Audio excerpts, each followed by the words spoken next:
Hey y'all, so I have a lot to catch you up on. A lot's happened in the past couple of weeks regarding, actually not even the past couple of weeks, it's been a minute since I updated y'all on the integrative medicine appointment, and I also need to update you on some fun cardiac things that have been happening. So, and for those who are wondering, this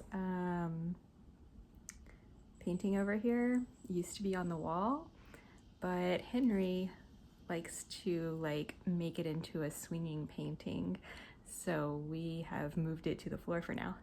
So in case you were wondering, but anyways, I'm gonna break this. Actually, I don't know, I might just put it all in one video, just knock it out, and if you want to fast forward or skip places, then you can.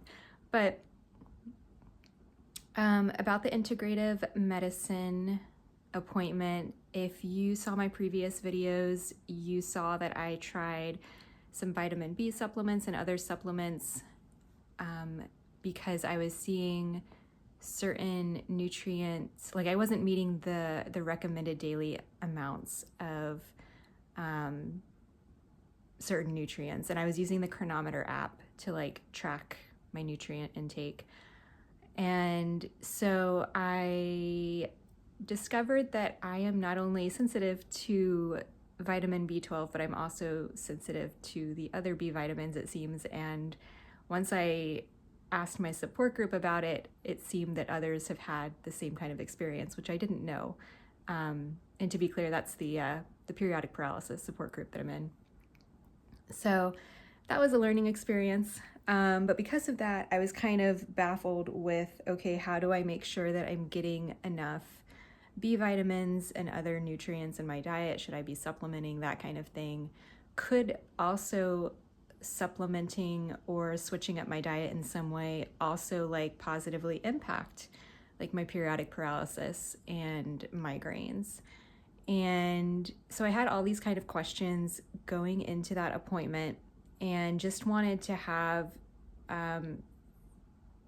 some kind of licensed physician helping me, looking out for potential blind spots that I might have in my approach. So I went to go see someone at the Mayo Clinic here in Florida, and I met, she's an MD, so she's a medical doctor. She has her medical degree, and she was incredibly great about making sure she understood the conditions that I have, because apparently Ehlers-Danlos hadn't been put into my medical record there. I don't know how, because it's been brought up multiple times, which was kind of disturbing.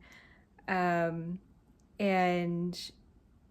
also explaining the periodic paralysis diagnosis and what that entails. And she decided to run blood work, which I really appreciated, just so that we had some kind of baseline to understand where where those nutrient levels were currently at. And so we did that based on the deficiencies that we were seeing in the Chronometer app. Not even deficiencies, just where I wasn't meeting the recommended amounts. And something she said in the process when I mentioned that I was already on a vitamin D supplement was that I would probably be on a vitamin D supplement the rest of my life. And I was like, that's an interesting comment. And I kind of wish that I had probed a little bit further to understand that a bit more, but I just didn't at the time. But anyway, so we did the blood work. Blood work came back, and it was all within the normal range, but some of it was definitely on the lower end. So I'm just kind of using that to help me navigate my diet a little bit better.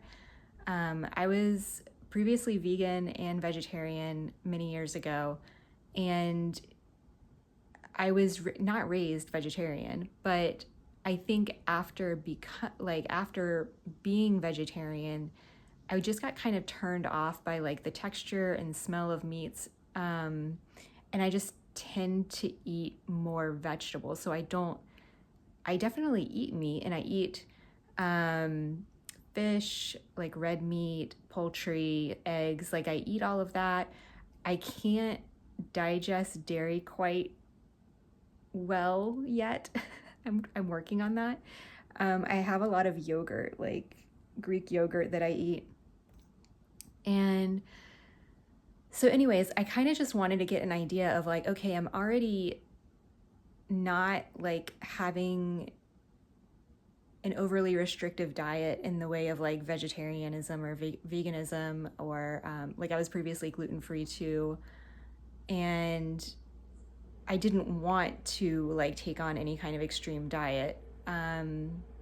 Just having already been through that route, like and because of the periodic paralysis and because I already kind of need to limit my carb intake somewhat, not as much as maybe somebody that's like hypokalemic periodic paralysis. I think I'm fortunate that way, but there's some people who have periodic paralysis that do really well like on a keto diet, for example, because it helps them manage their muscle weakness much more. And I don't want to get too much into the science of that because I could not tell you the intricacies of it. I'm not an expert in that area, but my understanding is that kind of like how diabetics have to regulate their carb intake to regulate insulin levels and the blood glucose levels, like in periodic paralysis, those levels, the blood glucose, insulin, those also affect potassium levels and electrolyte levels in the body. And so that's why some folks with periodic paralysis need to avoid carbohydrates to a certain degree because they're a trigger. People who are hyperkalemic need to actually consume more carbs and avoid potassium to a certain extent. So anyways, because I already kind of have that management happening in my lifestyle, I didn't want to go extreme with any kind of diet. And also because of the Ehlers-Danlos in my family, I tend to eat like a lot of really high fiber foods. Also from being, vegetarian, vegan, like it helps, the complex carbs help to regulate my blood sugar. I tend to do like mini meals because I'll get like really hungry, or like I will be hungry but not register it. And I'm guessing that that's because of some kind of like gastroparesis or something with Ehlers-Danlos, because like if I wait until like my stomach is actually grumbling from hunger, then I am way past the point of needing food. So, and I learned that the hard way. But anyways, all that to say, I was not interested in an extreme diet. And I expressed that during the appointment, and she thought that was a good idea. She also asked me great questions about like my activity level and exercise. And I said, I find that exercise is great as long as I don't overdo it. And she was like, I think that's perfect. And so that all went well. I was a little taken aback because I was showing the doctor like the Chronometer app and showing her like what my kind of daily routine was, what I normally eat. And I was averaging like during any given week around like 155-ish net carbohydrates. And she recommended that I actually consume more carbohydrates as long as they're complex carbs, and to actually reduce the amount of high potassium foods that I am consuming. And I don't know if maybe she had hyperkalemic periodic paralysis in mind, or if she's primarily concerned, because a lot of physicians are, about having too much potassium in the body when it comes to potassium supplementation, which I'm taking potassium supplements. But I just got really confused by that, and I kind of tried to probe a little bit more there, but I still didn't really get very much clarity. I don't think that those recommendations would necessarily work for me, just based on past experience. I think, yes, definitely complex carbohydrates are better for me personally than refined carbohydrates like sugar, refined flours, that sort of thing. But I think that my body still needs more protein and fats than carbohydrates during any given day, to help me regulate my muscle weakness and like cardiac issues.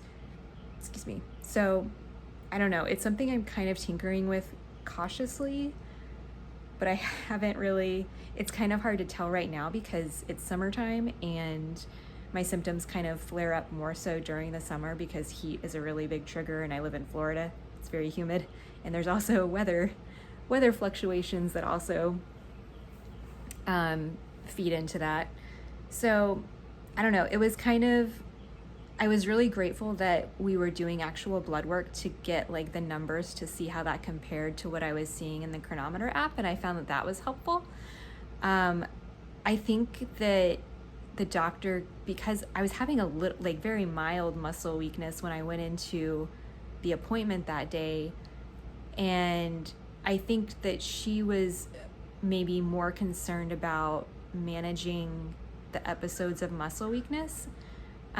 So I don't know. But then like the advice that she gave is not what I've been told by other periodic paralysis support group members and by like experts in periodic paralysis. Like that was kind of like the opposite advice nutritionally that I've been given for periodic paralysis. So I don't know. I don't falter for it. It's a rare disease, and I don't expect doctors to like understand the nuances. It was just kind of like confusing coming out of that. But I do think that like she kind of helped me approach my big picture questions of like, how much meat should I be eating? How much red meat, or how much pork, how much seafood, like those kind of things. And I think that what I came away with is that I do need to increase like my meat consumption, and not only be eating like chicken and turkey, but eating more red meat. Not that I was not eating red meat before, but just to be eating it more frequently and to have like greater variety in that area. So that's something I'm working on. I've noticed that I do like feel better when I'm eating like more pork. Like I've been having like pork tenderloin somewhat regularly, making that into like pulled pork. And I think like the protein and the B vitamins, I think that those maybe are helping. So I've also like added grass-fed butter, which I did also ask about. And because she was recommending kind of, I don't want to say cookie cutter or like stereotypical, but like the low saturated fat, low fat kind of diet is what I was getting from the recommendations, high fiber. And so I asked specifically like about like grass-fed butter and about like less processed like fats, like animal fats, because it was seeming very much that it was more of like a plant-based fats preference from what I was getting. And so she said, yes, like definitely that less processed foods are better than processed versions. And she also like spoke to how like cooking methods can also like affect the carcinogenic qualities of foods. So it was very interesting. It was an interesting experience. I don't know that I'm going to get very far in this area. I think it's just going to come, like part of my reason for going into this appointment was to look out for like blind spots. And I think I've hit the point in my own journey where it's just going to be like trial and error. Like I have the information that I need now, and I've kind of found the limit on what I think I can get from like the medical advice standpoint, but I think a lot of it is just going to be personal trial and error. So that's kind of where I landed with the integrative medicine doctor. I also learned, this is like a kind of a side note for anybody interested in acupuncture.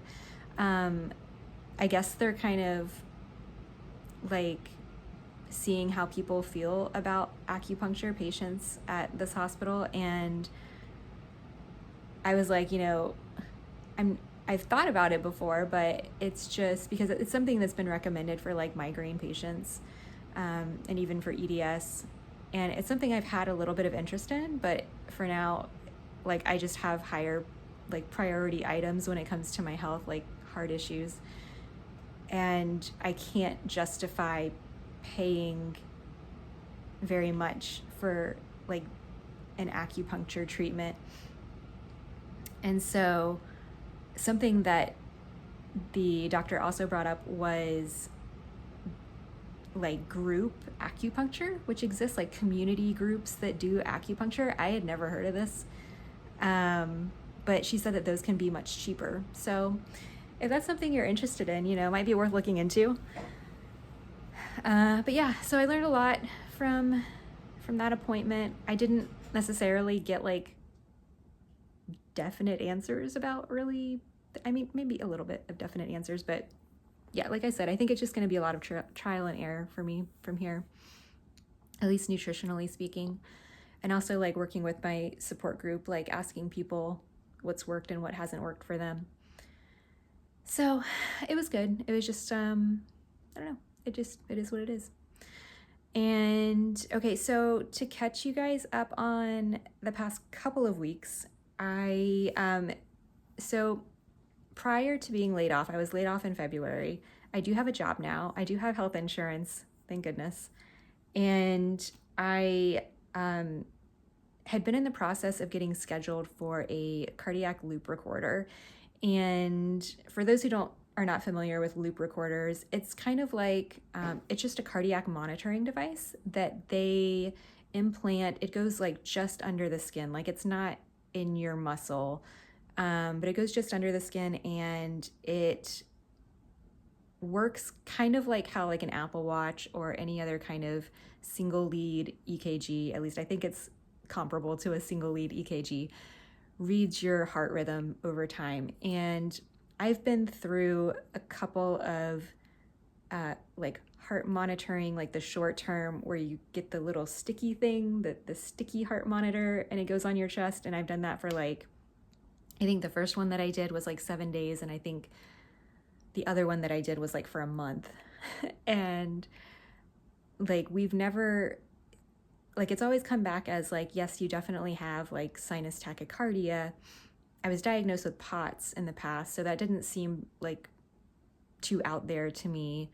And then they're like, there's nothing really like outlandish. This is me paraphrasing. They didn't say outlandish, but like, there's nothing of too great of concern that they're seeing on those heart monitor things. But I had a bout back last summer where I actually made videos about it, where I went to the ER because I was having really strange heart palpitations. And it was also during the summer, and it was very strange that day because they were having to change out the heart monitors themselves in the emergency room. And so like, and I didn't have my Apple Watch at that time to like be recording what was happening. So like the heart monitor at one point, when nobody was in the room, of course, was saying that I was having like SVTs and like other things happening. But like they didn't, I guess, capture that. And so I don't know, maybe it was movement related, that can happen, but because of the symptoms that I was having, what I was feeling in my body, it seemed to align with something happening. And so we've never really been able to capture these events. And it's very frustrating. I have an immediate family member who went into cardiac arrest a few years ago, and thankfully, because a bystander knew CPR and they activated like emergency medical services, thankfully he was revived. And he's doing well now. But because of my KCNJ2 mutation, and because I'm suspecting Andersen-Tawil, there are significant cardiac complications that can result from that. So that gives me great concern, especially because I've had these symptoms and we've just never been able to capture them. And so I saw an electrophysiologist, and he did recommend a loop recorder. And this was probably close to a year ago now that this recommendation was made. And I did some research on it and kind of like tried to wrap my brain around like the limitations, what it can detect, what it can't detect. It's not like a shock. Like, so my family member that went through cardiac arrest has an internal defibrillator now that will deliver shocks if their heart stops beating. An implantable loop recorder does not have those capabilities. It's just there for monitoring purposes. And I think even if you like have some kind of cardiac emergency, you're not meant to rely on your loop recorder to take action on that. Like, you still need to call 911 kind of thing. And I think there's also like certain rhythms that, because it's not like a 12 lead EKG, the loop recorder just like is not capable of picking up on. So anyways, but I think it could still be beneficial. So anyways, to bring things to the present, I was laid off in February, moved to my husband's insurance, thankfully, but it was just not a top priority to get the loop recorder, and it seemed like it was going to be much more expensive because of the health plan that he has. And so I waited until I was reemployed and got back on the phone with the hospital that I've been working with, a different hospital than Mayo, and I was playing phone tag for like a couple of weeks because I guess I wasn't calling the right number and they were providing a different extension, but then there were just like 2 weeks of dead air of like no call back, and I was just trying to get back on the schedule. They didn't even have my new health insurance information, so I don't understand why it took that long. But in the process of that, like 2 Thursdays ago, I actually like was feeling really bad at the end of the day. I got off work and I was super exhausted, and I laid down. I was having heart palpitations, and I had a little bit of weakness. And just because I know about this KCNJ2 mutation and I'm aware of like the complications that can happen with periodic paralysis, and because of our family history, I was like, okay, let me just see, like using my Apple Watch in this Quali app that I've been using, let me see if we can pick up on anything. And so I took like an EKG several times because I think they're only like 30-second clips. And it actually picked up on a couple 30-second bouts of long QT, which is one of the kind of trademarks of Andersen-Tawil Syndrome. I think one of them was reading 479 milliseconds, something like that. And then 481 for the other one, which is very different from my usual. So that was concerning. And I started to feel like lightheaded and dizzy.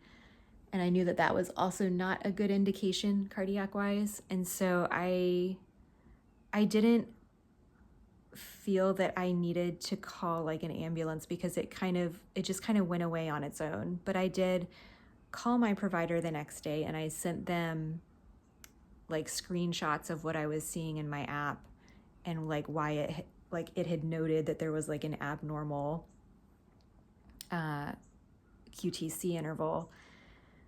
And so I got a call back, and then it was like another week of like playing phone tag.